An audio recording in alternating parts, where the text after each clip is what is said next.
హోషేయ గ్రంథము 12వ అధ్యాయము. ఎఫ్రాయిము గాలిని మేయుచున్నాడు, తూర్పు గాలిని వెంటాడుచున్నాడు. మానక దినమెల్లా అబద్ధమాడుచు బలాత్కారము చేయుచున్నాడు.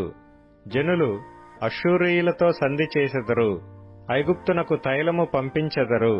యూదావారి మీద యెహోవాకు వ్యాజ్యము పుట్టెను. యాకోబు సంతతి వారి ప్రవర్తనను బట్టి ఆయన వారిని శిక్షించును. వారి క్రియలను బట్టి వారికి ప్రతీకారము చేయును. తల్లి గర్భమందు యాకోబు తన సహోదరుని మడిమెను పట్టుకొనెను. మగసిరి కలవాడై అతడు దేవునితో పోరాడెను. అతడు దూతతో పోరాడి జయమొందెను.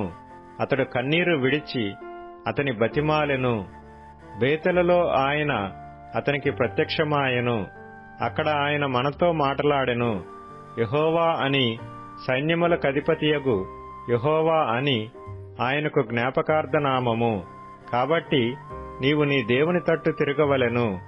కనికరమును న్యాయమును అనుసరించుచు ఎడతెగక నీ దేవుని యందు నమ్మిక నుంచుము. ఎఫ్రాయిము వారు కనానీయుల వర్తకుల వంటి వారై అన్యాయపు త్రాసును వాడుక చేసెదరు. బాధ పెట్టవలెనన్న కోరిక వారికి కలదు.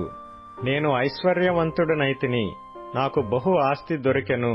నా కష్టార్జితములో దేనిని బట్టియూ శిక్షకు తగిన పాపము నాలోనున్నట్టు ఎవరునూ కనపరచలేరని ఎఫ్రాయిము అనుకొనుచున్నాడు. అయితే ఐగుప్తు దేశములో నుండి మీరు వచ్చినది మొదలుకొని యెహోవానగు నేనే మీకు దేవుడను. నియామక దినములలో మీరు డేరాలలో కాపురమున్నట్లు నేనికను మిమ్మును డేరాలలో నివసింపజేతును. ప్రవక్తలతో నేను మాటలాడియున్నాను. విస్తారమైన దర్శనములను నేనిచ్చియున్నాను. ఉపమాన రీతిగా అనేక పర్యాయములు ప్రవక్తల ద్వారా మాటలాడియున్నాను. నిజముగా గిలాదు చెడ్డది, అచ్చటివి వ్యర్థములు. గిల్గాలులో జనులు ఎడ్లను బలులుగా అర్పింతురు. వారి బలిపీఠములు దున్నిన చేని గనిమెల మీదనున్న రాళ్ల కుప్పల వలె ఉన్నవి. యాకోబు తప్పించుకొని సిరియా దేశములోనికి పోయెను. భార్య కావలెనని ఇశ్రాయేలు కొలువు చేసెను. భార్య కావలెనని అతడు గొర్రెలు కాచెను.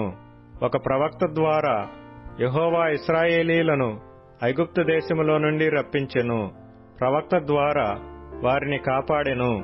ఎఫ్రాయిము బహు ఘోరమైన కోపము పుట్టించెను గనుక అతనిని ఏలినవాడు అతడు చేసిన నరహత్యకై అతని మీద నేరము మోపును. అతడు పరులకు అవమానము కలుగజేసినందుకై నేనతనిని అవమానపరుతును.